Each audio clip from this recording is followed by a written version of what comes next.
আমরা আসলে আজকে এসেছি শোক এবং সমবেদনা জানাতে। আগেও আমরা শোক বার্তা দিয়েছি, শোক জানিয়েছি।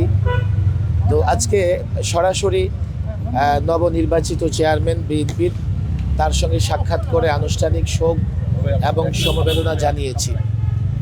মূলত ইসলামী ঐক্যজোট মুফতি আমিনুর রহিমাহুল্লাহর নেতৃত্বাধীন লম্বা একটা সময় বিএনপির সঙ্গে জোটবদ্ধ ছিল, এটা আমরা সকলেই জানি।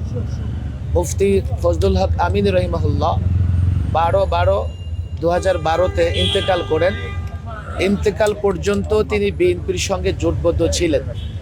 ফেসিবাদের আমলে বিপদগামী কয়েকজন মানুষ জোট এবং জোটের মার্কাকে অপব্যবহার করে, আমরা বলবো সেটা অপব্যবহার করেছে।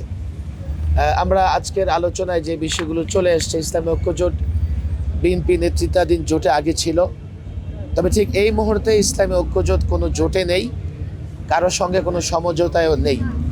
তবে ইনসাফ ভিত্তিক রাষ্ট্র গড়ার জন্যে, জাতির কল্যাণে আমরা কারোর সঙ্গে সমঝোতা বা জোটবদ্ধ হতে পারি। সেক্ষেত্রে বিএনপির সঙ্গে যদি আমরা ইনসাফ ভিত্তিক বাংলাদেশ গড়ার লক্ষ্যে জাতির কল্যাণে কোথাও কোনো সমঝোতার সুযোগ হয়, সেটা হতে পারে। আমরা আশা করছি আজকের খুব দীর্ঘ বক্তৃতা নয়, যেহেতু শোক এবং সমবেদনা এটাই আমাদের জানানো মূল লক্ষ্য ছিল, এবং সংক্ষিপ্তভাবে এতটুকুই কথা হয়েছে যা আপনাদের সামনে আমি তুলে ধরলাম। আপনাদের সাথে না, এখন তো আপনারা যা জানেন যে ইসলামী ঐক্যজোট এটা একটা ফেসিবাদের দখলে ছিল, আমরা সেটা বলতে পারি। একটা বছর লড়াই করে নির্বাচন নমিনেশন পেপার জমা দেওয়ার শেষ মুহূর্তে আমরা এটার মার্কা পাই, আমরা মার্কা ব্যবহারের অনুমতি পাই। ফলে নিবন্ধন রক্ষার জন্য আমরা কয়েকজনকে নমিনেশন দিয়েছি। একেবারে ব্যাপকভাবে ইসলামী ঐক্যজোট নমিনেশন দেয়নি।